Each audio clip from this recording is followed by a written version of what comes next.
Hello, so in this video I'm with the iPhone 15 Pro and the iPhone 15 and I'm gonna check if we can actually charge them by using the USB-C cables.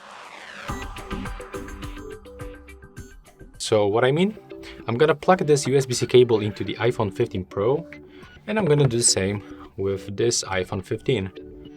And let's take a look for the screens of these phones.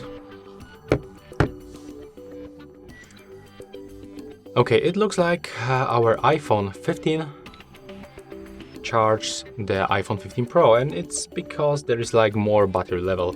If I have like 30% of the battery right here and 20 right here, it will go for the reverse. So the iPhone 15 Pro will charge the iPhone 15.